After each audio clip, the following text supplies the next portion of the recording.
is brought to you by BetUS Sportsbook and Casino. This video is brought to you by BetUS. Welcome in, folks. It's RGR Football on a Friday. Welcome. We are going to talk about the Ravens and about everything that's going on with the Chiefs. Some moves this afternoon. Thanks for being with us. Welcome in. Make sure you like, sub, and hit the bell right now so you get all the information. We're brought to you by BetUS. You can get 125% bonus on your deposits up to 3 times. Up to $2,000 each. You can get at our link down below from BetUS. We'll tell you more about them coming up. We're pretty excited. It's a Friday afternoon. I'm going to call it a Red Friday because, we don't have another Friday before the game time. We're going to go through some of the game aspects. We're going to talk about this team. We are going to give you more later in the week just before the Ravens game as well. So I'm just excited because, even according to Andy today, it is game week. We are on, and it is time. This is Dan Harms. Welcome in. You know him from the Draft Network, where he's doing a ton of work early this season, which is going to be wonderful. I'm Ryan Tracy. You've seen me on Locked On Chiefs, Rogue Analytics, the whole 9 yards. Make sure you check out NFL 33 as well, because that's always fun. And Avery says NFL33.com is the place that you need to go for all your NFL news, because we're going to break it down for real. How you feeling other than trying to deal with, the executive director over here telling us what we should be doing? Yeah, you guys, well, we're about halfway through this extended period that my wife's not going to be here. So it always hits a little snag. And sometimes even with new school, she's in school now, she's there for all day. And then she comes home and it's like, yeah, I used all my energy at school and now you're going to get all of this, which is typically how it works. But we're doing all right. This is going to be a lot of fun. And at the end of the day, guys, like Ryan said, this is the last Friday before the very first Chiefs game of the season. And I know we've all been waiting, and it does feel like at times that it went by super fast, but it feels like it was so long to get to this point. And now we're finally here. The fact that I'm doing draft prep and this at the same time makes it feel far more weird than usual, but we continue to go. And this is going to be a great season, and I can't wait to watch what happens. Oh yeah, I am super pumped about it as well. Nice to see all you guys, Kurt, Darnell, Caroline. I am taking some of your questions, folks. This is going to be the game plan video. Yeah, Fridays generally when we're playing on a weekend, we're going to give you a Friday video that it'll either be a live stream part of the time, depending on our schedules. Sometimes it'll be pre-recorded, but the basis is to look at the next opponent. We will start to do that today. We're going to take some of your questions today, given that we don't have anything to base last week on. And we're also going to talk about what has happened today, because a lot of folks are already asking great questions. If you want on the show, we'll get you on the screen today. Every Super Chat gets an answer, and we're happy to get your questions answered today as well. Don't know that we'll go a full hour tonight, given that it's Friday and folks got stuff going on. I got a high school football game I got to get to, so there is always a lot going on. But they made a few moves today. Some that I was kind of starting to get a little bit nervous about my guy Zappe, because they hadn't announced the dang thing. But you got to come in, you got to take a physical, the whole 9 yards. It was Zappe to the practice squad officially today, but Perine signed to the regular roster, and they let a guy they just claimed go, and then they brought Nick Jones back. So it has been a bit of a carousel today. Here's what happened: the Eagles let go of Marlon Tuipulotu because they picked up Byron Young. So tackle for tackle, he hits the free agent market. Chiefs sweep in and pick up a guy that plays in a system that they know, that plays for the Eagles. There's a lot of similarities there between these two organizations. Sounds like a fit to me. So you have a Tuipulotu on the roster like that. You're going to hear that name a lot in the coming year. There's also going to be a couple of changes. What was the thing that stood out to you, Dan, that was just a little bit weird, though? It's exactly what we have a question here about right here for Mason. And this makes absolutely no sense. You went and claimed a cornerback, and we're all just like, okay, it makes sense. You need a corner on the roster with the injuries you have. Okay, so you bring somebody in, and then you cut him. And you brought Nick Jones back to the practice squad, which again, I understand didn't make any sense that he made the roster, in my opinion. I know that he had special teams upside, but now he's on the practice squad. What was the point of some of these things? Like, that makes no sense to me why Nick Jones had to make the roster for him to get cut, then for you to bring another DB back, and then to get him cut, and now you have Nick Jones back on the practice. It makes no sense. Unless, like, I don't know. I will tell you what I'll tell you what I think happened, because in a bubble, you got to look at the chronology, right? You kept Nick. You saw a guy that you thought was probably an upgrade, so you put in a claim, but you don't know if you're going to get him, right? So then they get him, and then they're going to cut Nick to put him on, and then the Eagles got a claim that came through, and they cut another guy that you think might be an upgrade, so you got to go get him as well. So, like, But it's also all about... You didn't know if Perine was going to get traded, or you had to figure all that stuff out before all of that. You didn't know if he was actually going to get, if you were going to actually sign him or not, what other teams were going to go get him.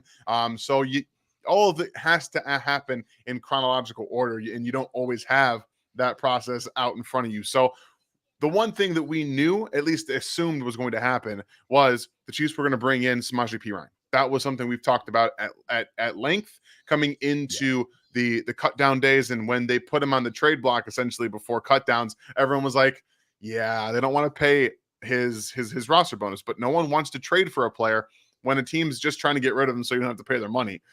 So we see that, just wait him out, and it all works out just exactly the way. I know people wanted CEH to go to NFI or get cut, but hey, look at that. Still on the roster, guys. Andy Reid and Matt Nagy have guys that they trust. And I understand that you don't think that they're any good. And to an extent, you're probably right about some of that too.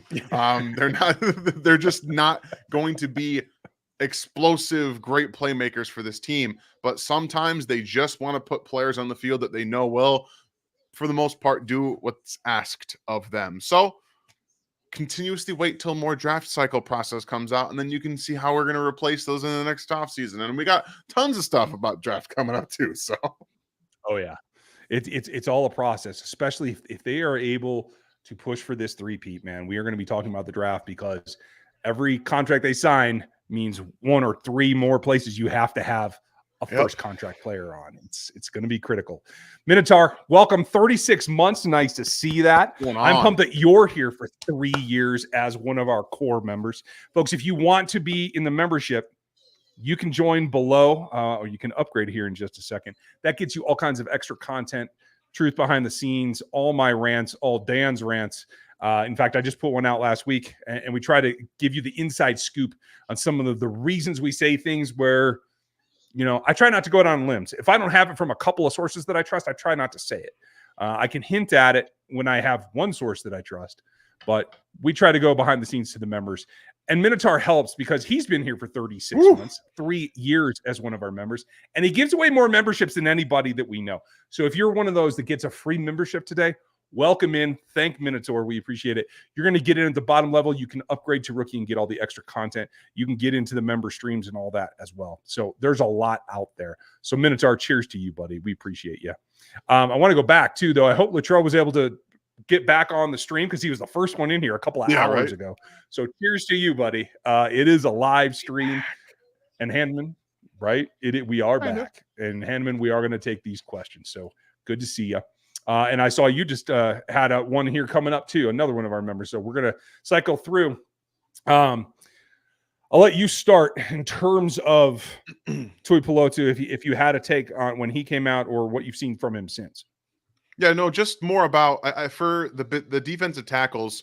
We know that the Chiefs typically don't necessarily care about run stopping. Like, that doesn't necessarily really come into their minds when they're trying to bring guys in. And I don't think that Tui Pelotu is going to be a guy that gets elevated and is a run stuffer. He's going to be someone that is a big body. Maybe you just hope he takes up some space and he gives you some pass rush upside. But this is not somebody that I'm overestimating is going to make a huge impact on the roster. It's a body. They need bodies at defensive tackle, and this is somebody that's going to help them out in the depth regard when you need, quote unquote, knock on wood, somebody in November, December, if you need something like that later in the season. So it's just a depth piece. And at the end of the day, the Chiefs are trying to once again three-peat here, and you need all the bodies you can get at any position of depth that you can actually fulfill, and the practice squad helps with that part right here.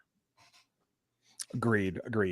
As far as who gets cut for him, Dr. Ozzy, it's a little thick to carry 4 defensive tackles on your practice squad. So my guess is it's one of them. I hope that it's not Lovett, because it's Lovett, Farrell, and Dickerson that are on the practice squad right now. I think Dickerson's probably safe. I thought he played the best out of the 3 of them in this preseason. Yeah. They know that they've had him play snaps before. I think he's totally safe. It's Lovett or Farrell is my guess. Amani Bailey did get cut in the process for adding the other players. Nick Jones, I believe, was if it was a 1-for-1, that's what it was. I think they want to keep their wide receivers, so I'm guessing it's a DT for DT kind of move. We'll find out. I would imagine so.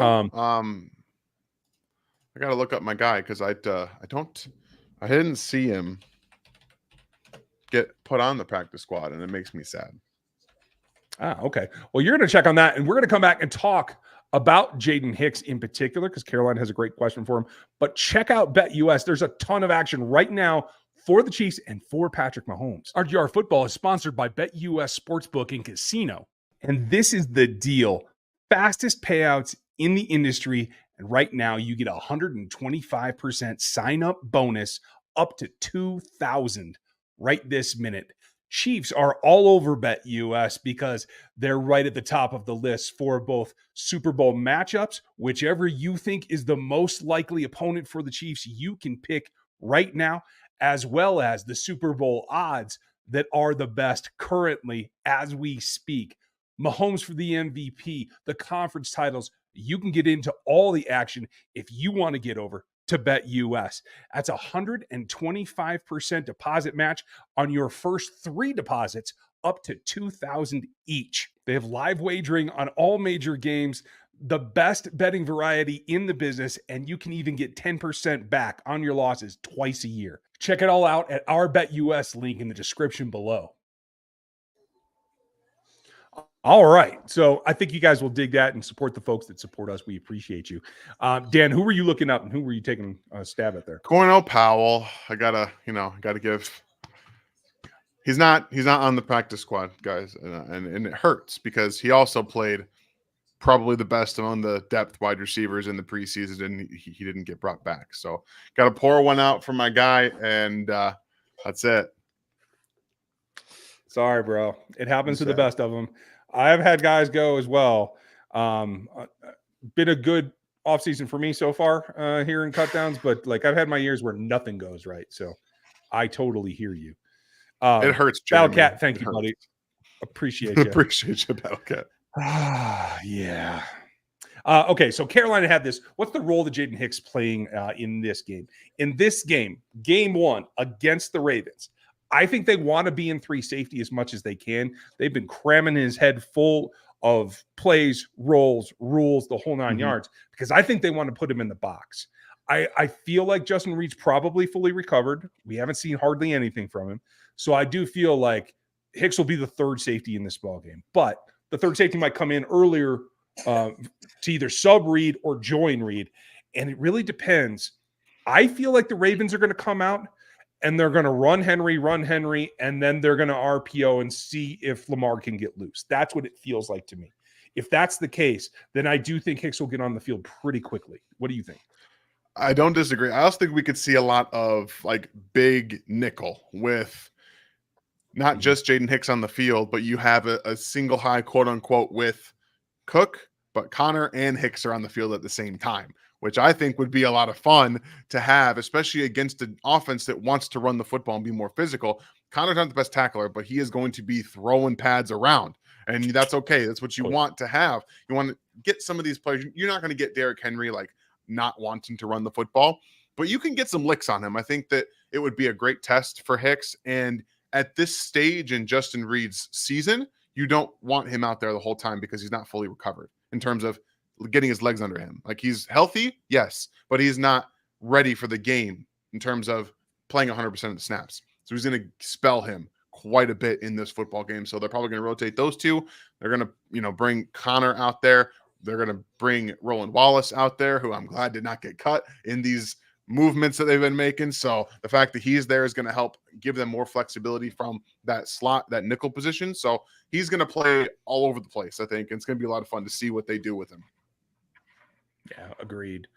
Caroline, thank you for the question. And I'm really excited about Hicks. I may not be as excited as Tyrann Mathieu, but I'm pretty excited about Hicks. Hanneman, what did Mahomes do so poorly in the second half of the AFC Championship game against Cincy? And how can he avoid that in the future? Was he not taking the defense gave and just too deep ball happy? I mean, he was pushing, yes, but he also was under a lot of pressure. And he had that, what was it? Was it a toe before that?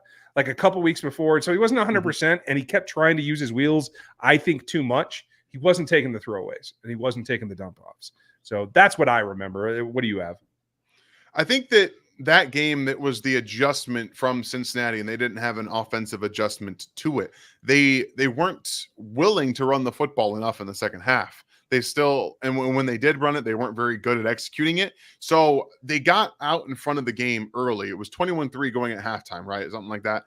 And when they came back out, Cincinnati had adjusted on defense and took the attention, or really just took the energy that the Chiefs had and just kind of threw it away. They dropped 8, and they just said, hey, Patrick, you can't throw the ball down the field like you've been doing all game. So what are you going to do now? And it felt like there was no game plan adjustment to that from the coaching staff. So that was one of the problems that we saw. And now 3 years later, that's not going to be an issue anymore. So I'm personally not too worried about that. And if you look at the game against the 49ers, again, they were having trouble moving the football. Their offensive line was getting decimated. It was getting dominated by the 49ers. But as the game wore on, the offensive line got better. They adjusted, and they started to be a little bit more physical in the passing game. I think that was the one thing that I noticed. It wasn't so much that they were able to run the football effectively. It's that the pass rush wasn't as effective in the fourth quarter because the Chiefs were like, okay, well, we can just get the ball here. We can get the ball here. Oh, Nick Bosa, you're just going down on the play action. All right, Patrick takes it and he runs. He was seeing the field. He was seeing what they were doing, and then he was adjusting to it. I think that's the big difference between 2021 AFC Championship game and this game, and what we see from Patrick now. Yeah, and that's fair. And the maturation of the quarterback as well. As good as he is, he still has things he can improve on, and that's one of them. Yeah. And I do feel like that season in particular started, and I feel like last year he got even better about understanding what he can and what he shouldn't try to hang on trying to do, you know? Yeah. It's just nice to see you. How mad are the Bengals fans that Perine is with the Chiefs? They're probably a little upset. I know they were really pissed when he left in the general and went to the Broncos, but it just makes me happy if you're going to sign a guy that can A, help you and be a role player that you need, and he happens to screw the Broncos and the Bengals at the same time. I think it's wonderful. I don't necessarily think that they're mad about it, because they, in Bengals fans' minds, they think they're winning the Super Bowl this year. So they say, well, fine, let him go play for the Chiefs because they already won their Super Bowls and he's not going to win one this year with them. So I would imagine they're probably not that mad. At the end of the day, Samaje Perine is not what he was for the Bengals, but he's exactly what the Chiefs need on their roster to help them win another Super Bowl at the running back position. Maybe they should get Jamar Chase practicing before they start to think about Super Bowls. I did hear he was at practice yesterday. I did hear that. He was there. He wasn't practicing, but he was there. Handeman, thanks, buddy. 5 months, you're on a roll, my friend. Time to write a profound message. Wait, only 50. Okay. I feel profound. Thanks for being here. That tickled something. Yep. You're the man. Cody, nice to see you. Will we ever get the law office of Bailey, Stearns, and Malone to the practice squad? I mean, we could. Is Stearns is still out there, right? Man. He didn't get picked up. He is not in the league. Yeah, he's out. Was it injury? I can't remember what went wrong with him.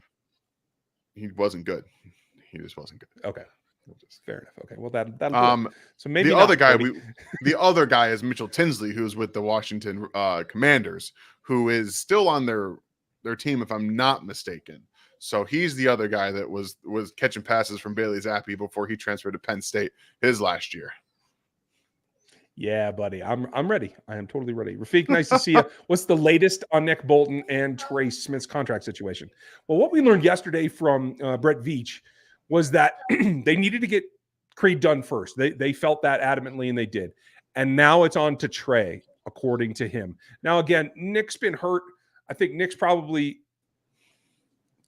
so loyal that you feel like you can probably postpone that a little bit. He's also at what I consider today, and I think most of the league considers linebacker a lower priority than guard, especially when you have an elite quarterback you need to protect. So I do feel like it's going to be work on Trey. And when that gets done, then they'll move to Nick.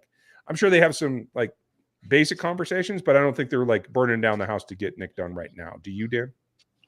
No, I don't think so. And I think that we've heard both Trey Smith and Nick Bolton talk about how they've put these off until this season's over. Like they're not necessarily going to be talking about it because they're focused on winning a third consecutive Super Bowl. So while they're probably going to ask, the agent, Trey Smith isn't thinking about it right now, most likely. And I don't think we're going to hear much, if anything, about it until the season's over. Yeah, I think you're right. And that's perfectly fine. It's about intention. It doesn't have to be, there's no deadline here. As long as you have the relationship solid, I think you're in good shape. Razgers, what happened to Eric Scott Jr.? They elected to cut him today to make room for Sir, I believe it's for Samaje, right? If you're looking at the actual transaction. That's all. They needed the running back and they needed the room. So we'll see what happens. He could revert and be out there again. Des, welcome back to the membership. It's nice to see you. Des has been with us forever. So I don't know why I didn't total his membership months, but he's been here forever. Des, you the man. Nice to see you, buddy. Appreciate you, Des. Pono, nice to see you, buddy. Everybody saw how to Pono quiet. How in the world did we let Curtis Jacobs go? It was a horrible move by Brett Veach. I disagree that it was a horrible move. You would like to have kept him, certainly, but I don't think he outplayed either Cochran or Cam Jones in this particular preseason. They tried to sneak him to the practice squad and he got claimed. It was a calculated risk, but it's not like they didn't want him back. I believe it was the Patriots that picked him up. Yes. It was. And honestly, if there's any team out there it's either the Texans or the Patriots, because they're run by head coaches that are former linebackers. So I'm not surprised that it's one of them that picked up an elite, like a guy that can be an elite athletic talent at linebacker. So it sucks, but you never know. Doug, what's your hot take prediction for one player on the offense and one player on defense this season? Okay, season hot take. Xavier Worthy leads this team in yards. Okay. There's a hot take. And George Karlaftis breaks 12 sacks. How's that? There you go. Those are good. Yeah, that's hot. That's pretty hot. Okay. That's fairly hot for me.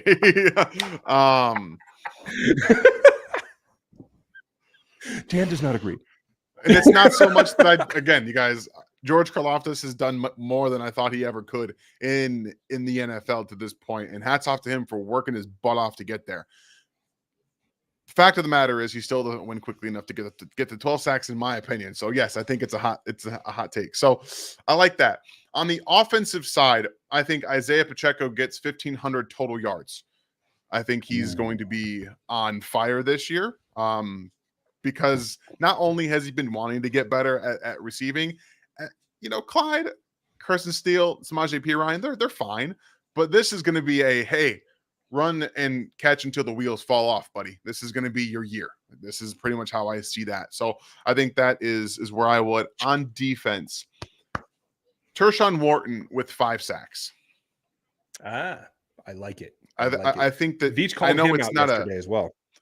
It's not like a big number, but when you think about people on this defense, you would probably go to Mike Dana, George Karlaftis, Chris Jones with sacks, maybe even some of the DBs. But the way he's played this preseason, he looks impressive. He looks very impressive to me. And I think that he matched up with one-on-ones next to Chris Jones can be very dangerous this year. Yeah, I'm with you. Thank you, Doug. And Doug had another one. If you guys would hit the like, please, we would appreciate that. That always helps. Make sure you hit the sub button too, so you get with the next one. And Jaw already did. Mudrock, I'm not sure I'm supposed to say that first word, so I'm just going with it, bro. That's just the way I'm gonna roll today. It's fine. Don't be offended. So Doug's hot Gotcha. take is that Kelce will break the NFL record for most TDs in a season held by Gronk with 18. Ooh, I like that one. I love the optimism there, Doug, but that is at this stage in his career, I think that's tough sledding to even break double digits at this point. But I love the confidence. Yeah, I absolutely love it. And I would love to see, 6 of those be like 1-yarders. You know what I mean? Right. Let's take it easy on the old man. I am 1,000% for that. Let's go. Micah, nice to see you, buddy. Glad you made it. Have you discussed the RBs and the wide receivers who will be active week 1? Who are the returners? We haven't really gotten down to brass tacks. I think they got to have 2 running backs. I think they'll probably have 3. I hope that my guy Steele is not the odd man out there. I would rest Clyde at this point, but he's been at practice. We don't get any information about how he's practicing, but he's been there. So do you have a feel for that? I think that it would be Carson Steele inactive on game days. That's how I kind of think that's going to go. And that's not his fault. I think that he should be out there, and I agree with you. They should rest Clyde until he's fully ready, mentally engaged to go. But the fact that he's at practice this last week, probably will be next week as well. He's probably communicated again. Like Ryan said, we don't get privy to conversations. No one gets privy to conversations happening behind closed doors. So no one knows his headspace except for him and the coaching staff and whoever he's talking to. So that's how that's probably going to end up going. At the end of the day, you're going to see Carson Steele at some time this year. I guarantee it. This running back room is not exactly the Iron Maniest of running back rooms. So, well, and quite honestly, unless there's a reason not to, they should put Steele on there because he'll play the special teams that Clyde won't. And I don't think Perine will. So maybe Perine's not even ready. And he said it was a maybe that he's ready for the Ravens. So it could be by default that Steele's active.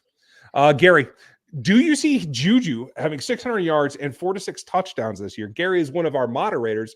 He runs the chat room. Everybody give Gary a hand. Appreciate you, OG. What do you think on Juju? I think the 4 to 6 is in the offing for me. I think Juju is a break glass in case of emergency, and he'll be lucky to see 300 yards this year. And the Chiefs would love it if he only saw 300 yards this year. If he's getting to 600, there's a problem, but it's not a huge issue in terms of that he's producing. So I think he's still a useful player for this system because of how they open space and are going to be continuing to open up space. But he's not somebody you want to be relying on, as we have seen the last year with the injuries creeping up. Even at the end of the 2022 season, he was dealing with knee injuries and the problems there. And that's why they didn't re-sign him. So I don't think that that's going to happen. If it does, it probably means somebody gets hurt and is hurt longer than you want them to be. Yeah, that's fair. I do see 4 touchdowns as a possibility, though, because for sure. I will tell you this. I like seeing him as a red zone target because he will run a hard slant. And it can work, and especially if you're inside the 10, I think that's something they may need to go to, given the small nature of both Hollywood and Xavier. We'll see where Rice is at, especially knowing that Rice is going to be out there. I'd run double slants with those guys all day long is what I would do. Yeah. That's me. Info, nice to see you, bud. Baltimore seems like a great game for Pinnell. Yeah, Baltimore is one of the reasons Pinnell's on this roster. I'm going to tell you that. I won't be surprised if at some point during the season, like, Mike, none of these next 5 teams can run on us. We're going to put you onto the practice squad real quick. We'll call you back up in a few weeks. You go take a few weeks off and get on the couch and chill. Love that. I could see that, protect the old man's leg. Got to. Mike, another one. Surprised Tony hasn't been picked up by a team. I don't think you're going to find either of us are surprised. I don't want to speak for you, Dan, but it doesn't surprise me. The dude's a head case. Just imagine the Kermit meme, right? Just sipping my tea. Yeah. I mean, I thought they would cut him. I didn't think anybody would pick him up. I thought they might even be tempted to put him back on the practice squad and try, but it's run its course. It's over. And nobody else. If the Chiefs won't take a chance on you, I don't think there's many other teams that will. Steven, if Leo struggles, what's the backup plan? Well, it depends what he struggles in. If he struggles in pass coverage, they're going to deal with it. They might substitute one of the backups in there if they feel like there's a matchup that's really being exploited and they're just attacking Leo over and over and over and over. But if he struggles in the pass rush side of it, I don't think they're going to do anything about it. I don't think they're too concerned because he is a solid pass rusher. He's solid against the run. Really, his only weak point is in pass coverage. And I think if they have to make a substitution and it's a pass coverage based thing, they might put the backups in. But honestly, that's what Hicks is for. Hicks can come in and be a nickel linebacker. And I think that's perfectly legitimate. What would you do, Dan? Yeah, I mean, we're going to see the usage for him pretty much exactly the way we did last year. I think maybe you see him a little bit more in coverage, but that's probably because his third year in the system and he is still a very good athlete. They probably trust him a little bit more, and they also kind of don't have a choice. Without Willie Gay on the roster, you have to do a little bit more as a unit, not just with Tranquil and Bolton, but you're going to have to pull more weight for Chanel as well. So I don't necessarily think there's a backup plan. They're just going to do different things. So you'll have Tramari Connor out there, maybe a little bit more, or like I said, Jaden Hicks comes down. He can play a little bit like that too as a linebacker, but you still have two linebackers on the field with him. You can do different things with him because his willingness to play as a linebacker, like he does not care. He will play wherever you want him to, and he will play like he's an actual linebacker, and he'll lay the lumber. So I'm pretty okay with whatever they want to use Leo Chanel with. Yep, me too. Have at it. Pono, nice to see you again. Awesome. Will Andy run more tandem plays of Isaiah and Carson? Sky's the limit of what they can draw up. How will defenses stop two Mac trucks? And that's exactly my point. Like I will run, if it's me, I would run split backs with them. So you can at least use one as a diversion. You can run that kind of like long developing sweep if you're comfortable and have a lead blocker out there. I mean, the only thing better would be a sixth offensive lineman. But if you see Steele coming at you as a lead blocker with Pacheco behind him, if you're not 250 pounds, you should be scared. I mean, that's just the simple fact of it, right? I mean, it's not Derrick Henry, but run, Forrest, run. I'm not sure that the NFL players are going to be too scared of Carson Steele. I'll be very honest with you. I know that he's running very hard and doing a great job, but these guys have been running against Isaiah Pacheco and other runners in the NFL. I love Carson Steele. I do. I love him. I have nothing. But this is the NFL. These are going to be the starters. They're not afraid of him lead blocking because probably the fact is that he doesn't have great technique, and he's probably going to try to hit them, and they'll just do the Olay. Like, you know, that will happen probably once or twice. So I think that some of these guys are going to understand how to do it. I would like to see a pony personnel as well, but in different ways. Not just as him in the backfield, but move Isaiah Pacheco out into the slot, but keep Carson Steele in the backfield. Do different things to create matchups for yourself. Because one, Isaiah's been trying to work on his route running this whole offseason. What better way to showcase it than to force teams into their base package and three linebackers on the field? Okay, fine. Get a matchup. Travis Kelce on a linebacker, Isaiah Pacheco on a linebacker. If you spread them out and they go with them, hey, Carson, here's nobody in the box. Go. Like, there's so many different things they can do. Yeah. I'll make another bold prediction. Carson Steele catches the inside shovel pass for a touchdown against the Raiders like Sherm did back in the day, and the Raiders cry all the way home. That's what I'm going to tell you. That'd be great. Lonnie, nice to see you, buddy. Hope all is well as always. You sound just like me. I love it. Cheers, bud. Ozzy, you guys see Josh Jacobs' quote. Rich saying that you don't want to join the most dominant team when you went to Bama. Oh, that's funny. No, I did not see that. Did you? Yeah, I did. I think, first of all, you have to remember that as kids being offered things from a college, regardless of where it is, you're going to be swayed one way or the other. And I think for Josh Jacobs saying that it's more about trying to win over his team. It has nothing to do with actual what really happened, because I'll tell you right now, the Chiefs did not offer Josh Jacobs $12 million a year. Wasn't happening ever. Yeah, they maybe said, hey, Josh, why don't you come play here? He's like, oh, the Packers, $12 million a year? Okay, click. And he hung up on the Chiefs. It had nothing to do with, I don't want to play for them because of any of that. It's more of, I'm with the Packers now. I wanted to come play here where I can contribute. You know, I can try to help bring the Packers back. That's all it was. It's just team speak. Yeah. Hey, you know, you gotta fire your guys up sometime. Yeah. Especially for him. They got to know that he's in the trenches with them, you know? They'll be okay. There's like no other running back on that roster. They're both hurt. Like Marshawn Lloyd's hurt. Yeah. AJ Dillon's done for the season. It's a Josh Jacobs fest over there. Hanneman. Oh, the character limit was 50 on the super Gotcha. chats. I didn't realize that, dude. That makes Well sense. done on the super chats. Then you guys are knocking it out. Appreciate you. Doug, yes, Zappe fever is in full effect. I completely agree with that. And that leads to Steven's question: what's Andy's plan? I am super happy because I feel best about the fact that I like certain traits about the kid that I could see in this offense, and so does the team, and that's what makes me happy.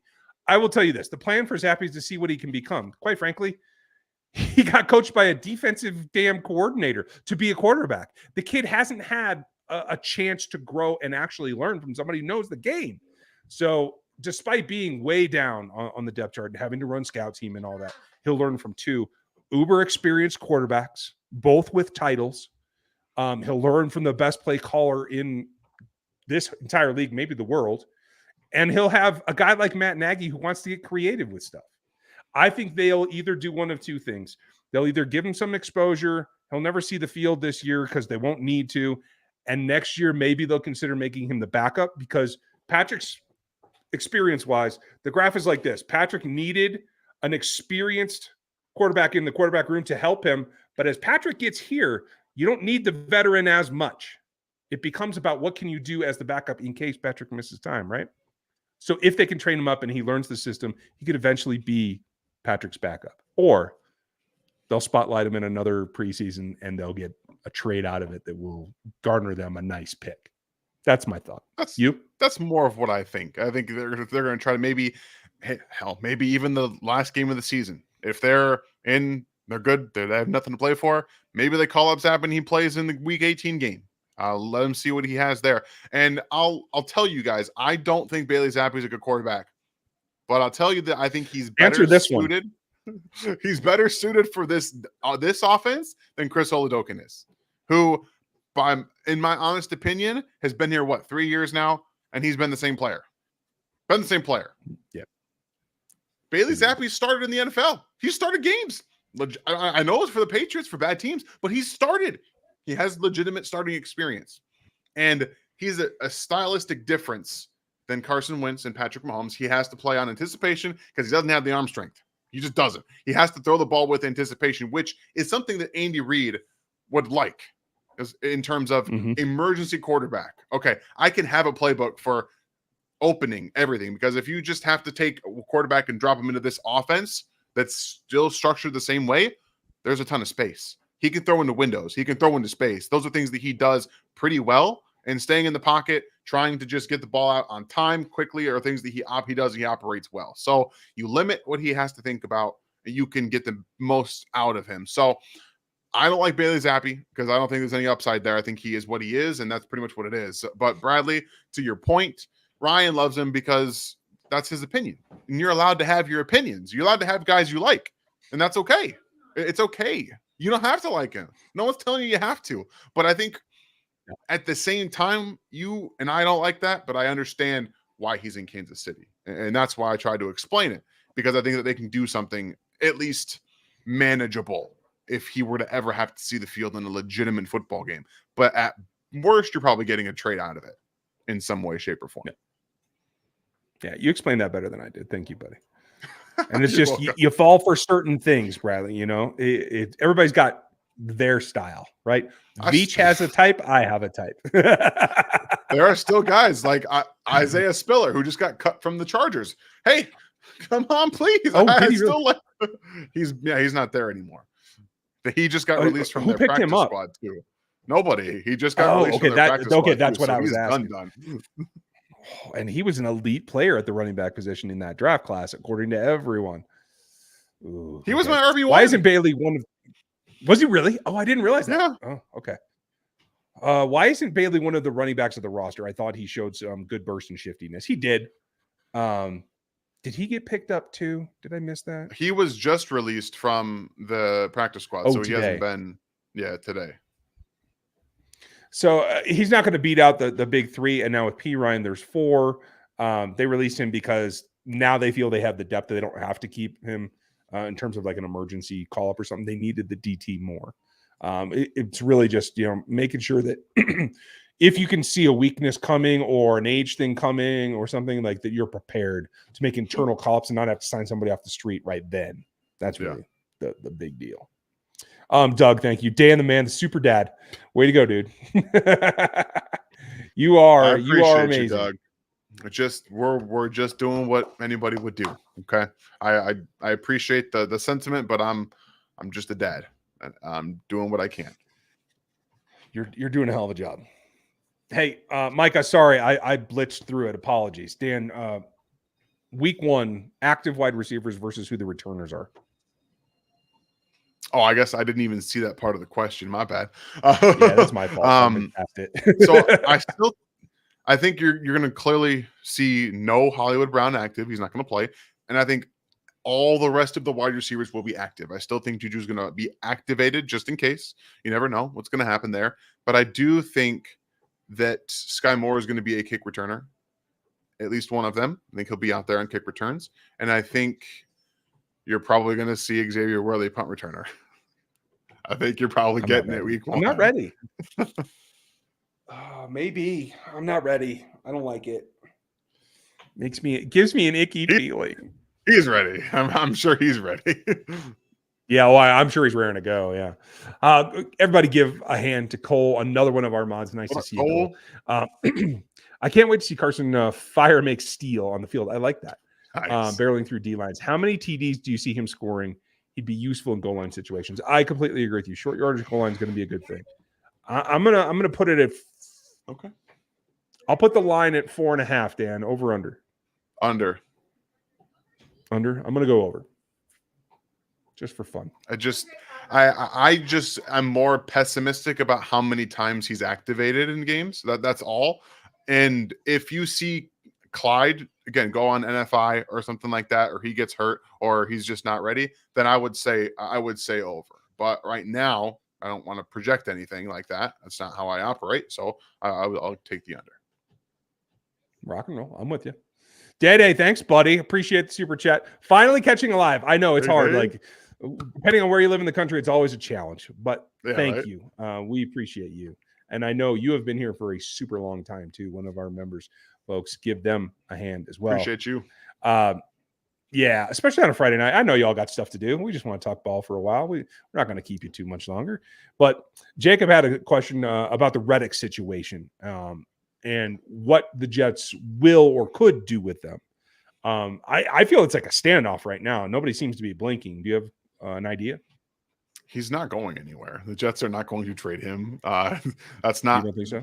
They don't care. I do not believe that he is going to go anywhere. If anything, he just doesn't play this season, and that's on him. Like, they traded for him, and then he just doesn't want to play for him. Like, I'm sorry. Like, if I were the Jets, I wouldn't. I'd do the same thing. Like, dude, yeah, we traded for you. I'm sorry you don't want to play here, but guess what? We traded for you. We think we're going to win a Super Bowl, and we want you to play and try to help us win a Super Bowl. Like, you don't want to do that? Fine. That's your decision. It's going to affect your contract next, not ours. That's fair. I just feel it's pretty inept to not understand when the reason they traded him was that he wanted a new contract, to not have a plan to at least do something to avoid being in this situation. I just think it's short-sighted on the leadership, but I tend to sure blame it is. It's the Jets. It is. Darnell, who do you think will fill the Willie Gay spot and Sneeds? I mean, right now it's Trank moving out there to the Will spot. Do they have to supplement that because Willie is a better athlete? I don't feel like it right now, but they're going to attack him with the running backs in particular, with the pivot routes off the slot receivers. Like, they're going to attack him. So what do you think then happens, Dan? And Sneed is going to be replaced by McDuffie, right? They're going to make him the one all over the place. Yeah, it's going to be McDuffie and then a rotation of cornerbacks. Whoever's healthy that week, I think you're going to see out there. So hopefully they can all get back to health relatively quickly. And for Willie, I think it's going to be trying to find out how quickly Hicks can get acclimated to being essentially a linebacker. because that's what he's going to be playing essentially. He's not going to. I don't think he's going to be out there playing a ton of too high. I think, like you said, he'll be in the box and he'll be tasked if they continue to have problems with linebacker or with tight ends and running backs. They're just going to say, "Fine, we'll play more dime-ish, more nickel, but with a big backer or a big safety, big linebacker, whatever you want to call it." And we're just going to play that way and we'll figure it out. And if we're just going to do the same thing, we're going to try to get one play where it's a negative yardage or no gain. And then I'm coming after your ass. That's what it is. Right. Yeah. It's just set up to roll. It's awesome. Thanks, Darnell. Nice to see you.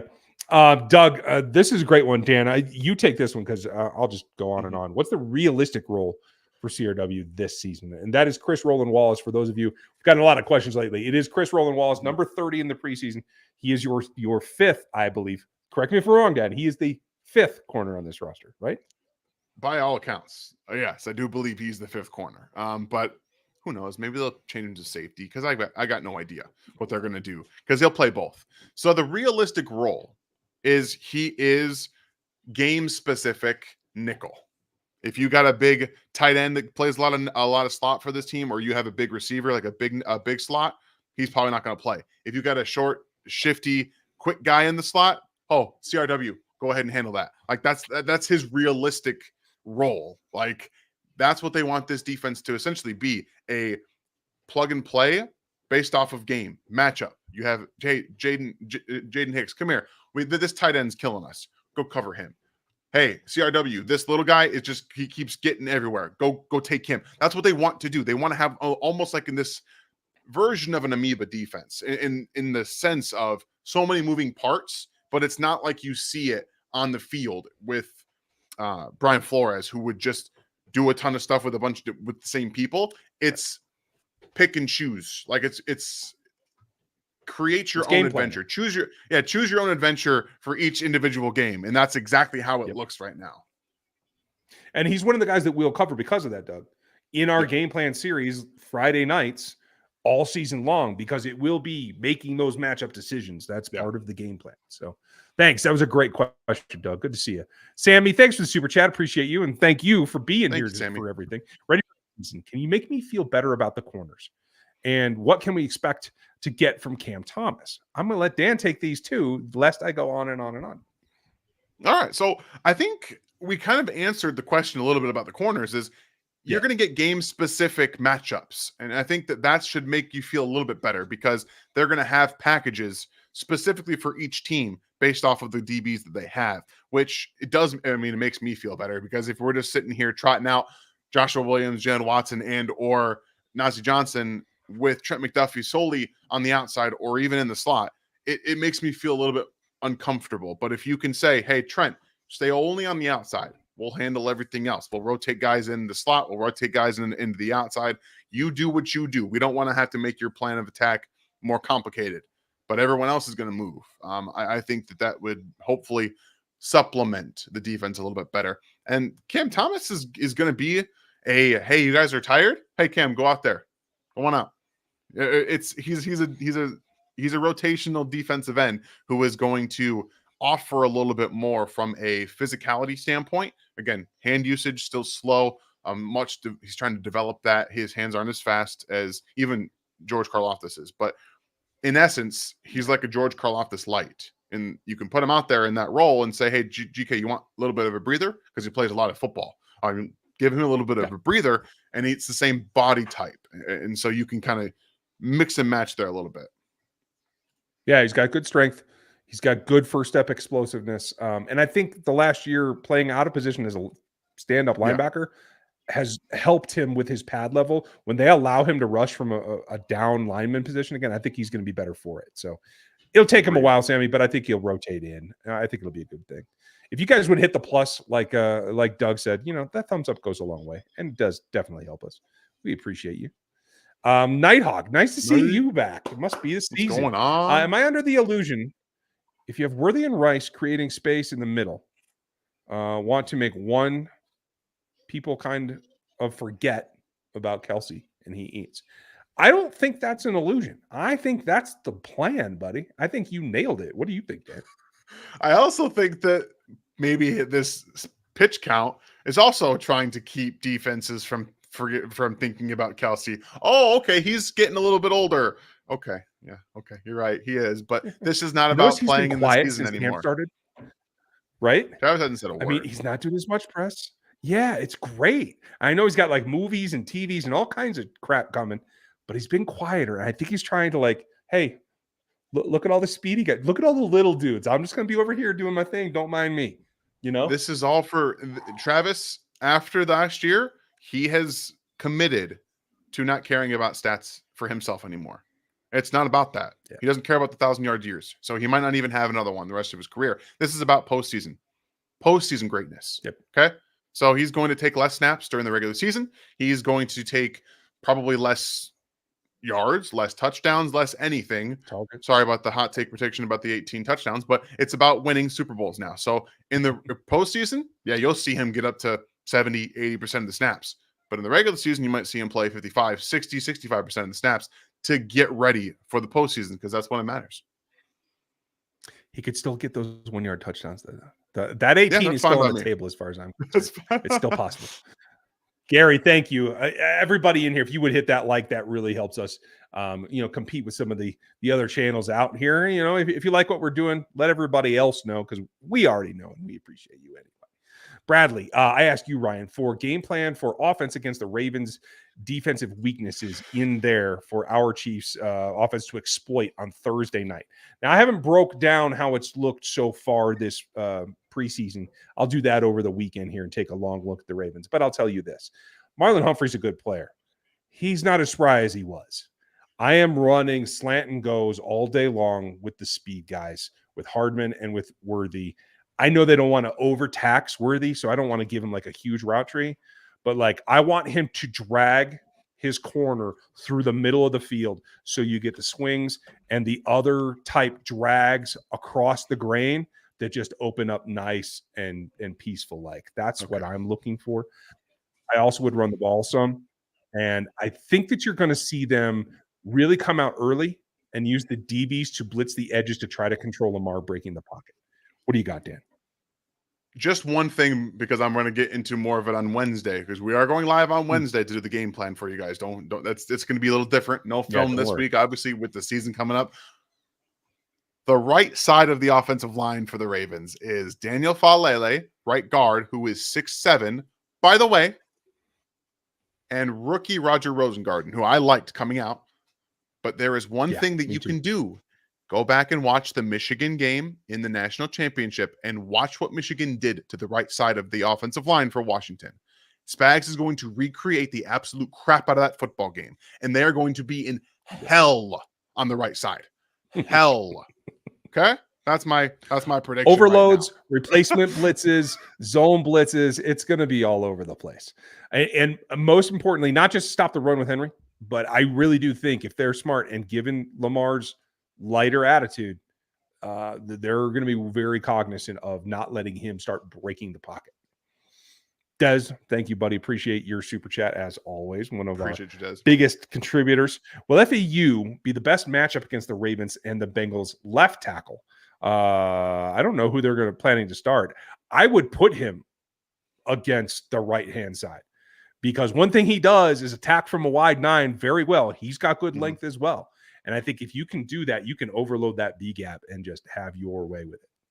Yeah, I would also put him on the right side. You want him going up against someone who doesn't have the typical athletic get off. And that's typically your right tackle. So you want him in more advantageous situations for him. But the problem with him is his hand usage. So that's pretty much it. Maybe if they just want to say, hey, go be fast. Okay, go be fast. I would like to see him go be fast because he can be fast, but he's thinking too much. He's thinking too much. I thought Ronnie Stanley was hurt, but it looks like Ronnie Stanley is going to be the starter as of right now. But yeah, he's okay. Not.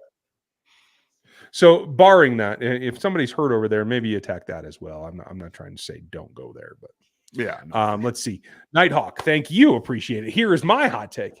Against either the Raiders or the Bills, Carson Steele will get behind the back pass from Mahomes for the 6. I like it. I like it a lot.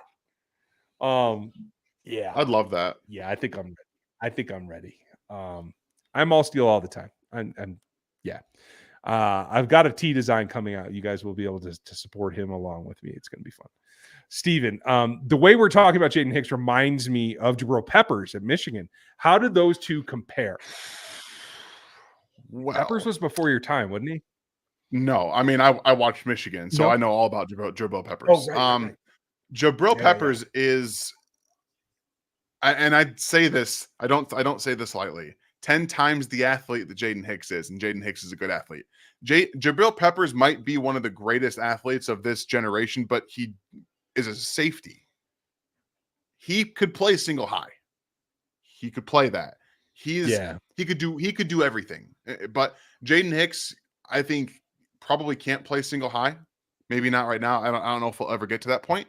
But Jabril Peppers was an uber. He could have played wide receiver. Wouldn't have shocked me. He comes out there and plays wide receiver. He's that kind of athlete, but he could play single high and he could cover the ground. Like he was someone that you couldn't, especially at Michigan, you couldn't really throw deep on him. He could cover left, he could backpedal and get right. He could do whatever you asked him to. He plays in the box. He's physical. Like he's that version of Jaden Hicks is Peppers in the box, but without the added element of I can play single high and you can't throw behind me. Like I can go get that. I don't think he has that type of athleticism and speed. Okay, I'm down. Yeah, I mean Peppers was a true safety asset. Thanks, Steven. Evan, thank you, buddy, for the support. Appreciate you. Been following for years and finally caught a live. Well done. I appreciate it. Thank you for being here. As a fan, will the Chargers be our biggest threat to the three-peat? I got to tell you, I don't think so. I mean, I'm all for bringing the run game back. You guys know that. But I question whether Harbaugh's going to bring enough balance to utilize the quarterback that I think you have to use to get to a playoff contending, like a playoff winning team. That's where I'm at. What do you think, Dan? Yeah, that's fair. I don't think that they're going to be very good this year. I think they'll be scrappy. I think they'll be tough, like all Jim Harbaugh teams are. I've also watched the offense from Baltimore over the last few years before it's now been Todd Monken. Like we've seen the offense. It's not that good of an offense. It's not built to beat Patrick Mahomes. It's not. So I agree with Ryan in that sense, but those will be tough games. They'll be physical. They will be kind of, I won't necessarily say low scoring, but they might feel that way. They might feel like just a lug fest, where that's what Jim Harbaugh is going to want to do. He's going to want to slow the game down. He's going to want to make you play a very physical brand of football. And that is something that the Chiefs have typically struggled with over Andy Reid's tenure, because he's more of a finesse guy. He is. So I'd love to see them play some more power football, something that they're well constructed to do. Mm-hmm. I agree. I will say, Evan, I still feel the Niners are the biggest challenge to the Chiefs winning a championship. They got Ayuk under contract now. McCaffrey is still McCaffrey. Bosa is still Bosa. On the AFC, I know they're degraded and they're shifting their mentality, but I still feel like the Bills are going to compete with the Chiefs, and I think it's going to be a knockdown drag out. So that's what I see in terms of challenges. Thailand's chief asset. I love the way that you put that. Hello, watching all the way from Thailand at 6:30. It's almost 7 a.m. Nice to see you, buddy. Wow. I love it. Born and raised in KC, Mo. Went to Olathe North. Cheers. I used to work at the medical center out there, by the way. Graduated from UMKC. Well done. I hope you're enjoying Thailand. I would love to hear about it sometime. Hit me on Twitter at rgrpodcast@gmail.com. I seriously would love to hear about it. Thank you, and good to see you. We're going to end up on Sean tonight. Finally, a reason for thank God it's Friday. RGR on Friday. Great show as always. Thank you, Sean. Thank you for being with us for 20 months. Man. Appreciate you. We're ready, Dan. We're ready. First game plan videos in the books, bud. It's been an off season, guys, and the game plan's going to be on Wednesday. Don't sell it short. We're doing a game plan on Wednesday. Yeah, right. We got to do that still. Right. So we don't have it in the books yet, but this is the penultimate Friday, right? There isn't another one until the Chiefs play, and this is what this is. So I'm ready. I'm excited, guys. This is going to be a fun game, and I can't wait to dive into this game a little bit more with you guys on Wednesday. Yeah, I'm looking forward to seeing what you bring as well. Folks, check out BetUS. You can get up to 125% back on your deposit bonus 3 times up to $2,000 each. So check that out. I'm also looking forward to it. And we're going to move the game plan around. We play on 6 different days of the week this season, right? So the game plan will be the night before. We'll just put it that way. It's going to be That's weird. the way it'll come down. It is. It is. I'm going to get out to a high school football game. You guys have a great night. Thanks for joining us. And we will catch you next time.